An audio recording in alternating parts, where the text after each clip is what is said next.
Media మిత్రులకు నమస్కారం. ఒక వెస్టర్న్ ఫిలాసఫర్ ఒక మాట చెప్పిండు, నీ అభిప్రాయాలతో నేను విభేదించవచ్చు కానీ నువ్వు మాట్లాడడం కోసం నా ప్రాణమైనా ఇస్తా అనేటటువంటి ఒక గొప్ప మాట చెప్పిండు. ఇవాళ ప్రొఫెసర్ నాగేశ్వరరావు సార్ మీద దాడి చేయడము అంటే అది ప్రజాస్వామ్యం మీద దాడి, అది రాజ్యాంగం మీద దాడిగా మేము భావిస్తూ ఉన్నాం. మేము ప్రొఫెసర్ నాగేశ్వర్ సార్కి ఏం చెప్తా ఉన్నామంటే, మీరు సింగిల్గా లేరు, ఇవాళ ఖండాంతరాలకు వ్యాపించిన తెలంగాణ బిడ్డలంతా మీతోటే ఉన్నారు అనేటటువంటి విషయాన్ని కూడా నేను ఇక్కడ నుండి ప్రకటిస్తూ ఉన్నాను. ఎంత బాధాకరమైనటువంటి విషయం అంటే, గడిచిన 40 ఏళ్ళుగా ఏనాడు కూడా తన అభిప్రాయాన్ని వెనక్కి తీసుకున్నవాడు కాదు ప్రొఫెసర్ నాగేశ్వర్ గారు. ఆయన మాట్లాడినటువంటి విశ్లేషణలన్నీ కూడా ఈ 2 తెలుగు రాష్ట్రాలని చాలా ప్రోగ్రెసివ్గా ముందుకు తీసుకుపోయినటువంటి విశ్లేషణలు.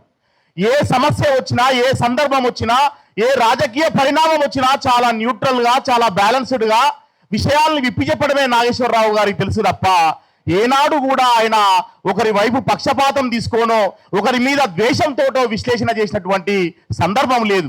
మరి అట్లాంటి నాగేశ్వర్ గారి మీద ఇవాళ కుట్రపూరితంగా చాలా దారుణంగా రాజకీయ పార్టీలుగా ఉన్నటువంటి సీమాంధ్ర పార్టీలు ఇవాళ ఆయన మీద కక్ష కట్టడము అనేది మేమందరం కూడా ముక్త కంఠంతో ఖండిస్తూ ఉన్నాం.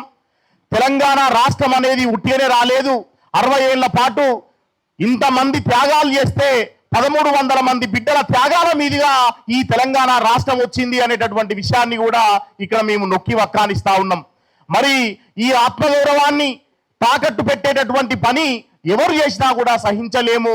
మరి నాగేశ్వర్ సార్ మీద చేస్తున్నటువంటి ఈ దాడి అనేది కేవలం విమలక్క చెప్పినట్టు ఇది ఇక్కడితోటే ఆగేటట్టుగా కనబడతలేదు. ఇది రానున్న రోజులలో మరింత విస్తృతమైపోయి ఎవరు కూడా మాట్లాడడానికి వీలు లేకుండా ప్రతి ఒక్కరి మీద కక్ష కట్టేటటువంటి పని ఒక మూర్ఖులుగా చేస్తూ ఉన్నటువంటి పరిస్థితి మనకు కనబడతా ఉంది. ఇప్పుడే పృథ్వీరాజ్ అన్న చూపెట్టిండు, ఒక పార్టీ అధికారిక వెబ్సైట్లోనే ఒక ప్రొఫెసర్ని కించపరిచేటటువంటి బొమ్మలు పెడతా ఉన్నారు, ఫోటోలు పెడతా ఉన్నారు అంటే కనీసం వాళ్లకు సిగ్గుండాల్సినటువంటి అవసరం ఉన్నది. ఒక పెద్ద ఆయనని మనం ఎట్లా అడ్డు చేస్తాం, ఆయన వ్యాఖ్యల్ని వెనక్కి తీసుకున్న తర్వాత కూడా మనం ఎట్లా కక్ష కడతాం అనేటటువంటి విషయాన్ని వాళ్ళు పట్టించుకోకపోవడం అనేది చాలా సిగ్గుచేటైనటువంటి విషయం. మరి తెలంగాణ ఆత్మగౌరవానికి, తెలంగాణ అస్తిత్వానికి మెల్లమెల్లగా గండి కొట్టేటటువంటి ప్రయత్నాలు చాలా పెద్ద మొత్తంలో నడుస్తూ ఉన్నాయి. మా పృథ్వీ అన్న చెప్పినట్టు ఇంకా ట్యాంక్ బండ్ మీద ఆంధ్ర వాళ్ళ విగ్రహాలే పెడితే మరి తెలంగాణ విగ్రహాలు ఎప్పుడు పెడతారు అనేటటువంటి విషయాన్ని మేము ఇక్కడ నుండి అడగదలుచుకుంటున్నాం. అట్లాగే అమీర్పేట మైత్రివనంలో ఎన్టీఆర్ విగ్రహం పెట్టేటటువంటి కుట్ర కూడా ఇక్కడ జరగడం అనేది చాలా, దాన్ని తెలంగాణ వాదులుగా మేమందరం కూడా ఖండిస్తా ఉన్నాం. మరి తెలంగాణ అస్తిత్వాన్ని, ఆత్మగౌరవాన్ని నిలబెట్టేటటువంటి ప్రయత్నం చేయాలి తప్ప మరి 12 ఏళ్ళైంది తెలంగాణ వచ్చి ఇంకా ఇది హైదరాబాద్ మా గడ్డ అని చెప్పేసి వాళ్ళు భావించేటటువంటి పని చేయడం అయితే చాలా సిగ్గుచేటని చెప్పి తెలియజేస్తూ ప్రొఫెసర్ నాగేశ్వర్ గారిని మేము చెప్తా ఉన్నాం, సార్ ధైర్యంగా ఉండాలి, తెలంగాణ బిడ్డలం, తెలంగాణ వాదులు అందరం కూడా నాగేశ్వర్ సార్కి అండగా ఉంటాం. ఎందుకంటే వారి లాంటి ప్రశ్నించేటటువంటి గొంతుకల్ని కాపాడుకోవాల్సినటువంటి అవసరం ఈ యొక్క సభ్య సమాజం మీద ఉన్నది అనే విషయాన్ని తెలియజేస్తా ఉన్నాం.